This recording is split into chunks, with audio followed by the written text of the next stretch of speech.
পশ্চিম বাংলায় মমতা ব্যানার্জি এসে রতন টাটা সহ 6,888 শিল্প তাড়িয়েছে, 8,200 স্কুল বন্ধ হয়েছে, চোরি চোরি চোরি চোরি চোরি, সব জায়গায় চুরি, কয়লা চুরি, বালি চুরি, পাথর চুরি, মোরাম চুরি, 100 দিনের কাজ চুরি, শৌচালয় চুরি, রাস্তা চুরি, গাছ চুরি, বালু চুরি, বাকি কিছু নেই।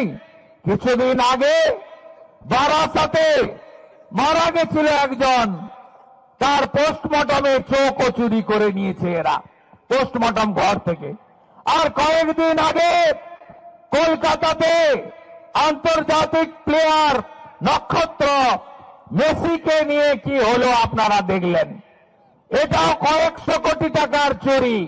বক্তব্য রাখতে রাখতে কেউ বলল ডিজিপি রাজীব কুমারকে শোকজ, আইওয়াস বলল অরূপ বিশ্বাস তাকে পদত্যাগ করতে বলা হয়েছে।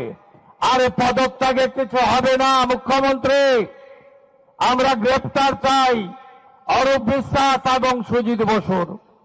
আপনারা যত যুবক ছেলের ইমোশন, আমাদের ইয়াং ছেলেদের ইমোশন আপনারা নিয়েছেন, টাকাগুলো ফেরত দিন। টাকা আপনাকে ফেরত দিতে হবে। আপনি দর্শকদের পিটিয়েছেন আপনার পুলিশ, আবার জেলে পুরেছেন। আগে তাদের জামিন দিন, তারপরে আপনার সঙ্গে কথা হবে। আসল কথা কি জানেন? গতকাল হাইকোর্ট খোলার পরে আপনাদের বিরোধী দলনেতা জনস্বার্থের মামলা করে দিয়েছে। আজকে হাইকোর্ট বলেছে বৃহস্পতিবার শুনব। মমতা ব্যানার্জি তার 15 বছরের মুখ্যমন্ত্রিত্ব কালে এই প্রথম গাড়ি ঘুরিয়ে নিয়ে পালিয়ে গেছে, গাড়ি ঘুরিয়ে নিয়ে পালিয়ে গেছে যুব ভারতের গেট থেকে। কারণ কি? কারণ হলো মমতা ব্যানার্জির এই চুরি, দুর্নীতি, নারীদের উপর নির্যাতন, আরজিকর থেকে দুর্গাপুর আইকিউ সিটে এই যে সীমাহীন মা বোন কন্যাদের উপরে গণধর্ষণ, অত্যাচার, খুন, তলানিতে চলে যাওয়া জনপ্রিয়তা, সীমাহীন তোষণ, জামাতিদের সঙ্গে উঠা বসা, হিন্দুদের বিরুদ্ধে যুদ্ধ ঘোষণা করা। তারপরে মমতা ব্যানার্জি জানতেন যে আগামী নির্বাচনে বৈতরণী পার হওয়া যাবে না, তাই মেসিকে ব্যবহার করতে গেছিলেন। মেসিকে ডান দিকে দাঁড় করিয়ে বাম দিকে তিনি থাকতেন, আর মেসিকে আর্জেন্টিনিয়ান ভাষায় লিখে দিতেন, একবার বলুন খেলা হবে।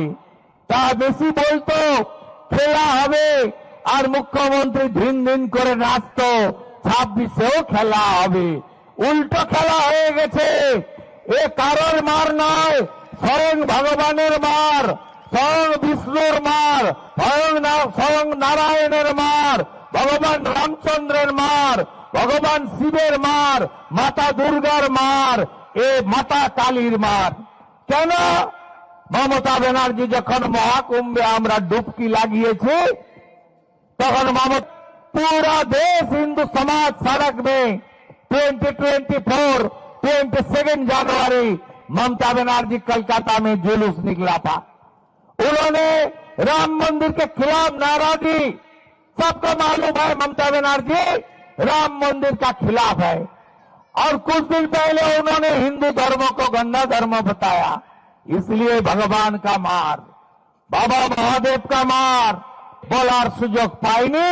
আর মমতা ব্যানার্জিও উল্টো খেলা দেখে নিয়েছেন। তাড়াতে হবে এদেরকে, জামুরিয়ার আসন দিতে হবে। আপনারা বুথ কর্মী, মেরা বুথ সবচেয়ে মজবুত, এই আওয়াজ দিন আপনারা। আমরা বিহারের মতো এখানেও তৃণমূলের সুপড়া সাফ করব, সুপড়া সাফ করব, সুপড়া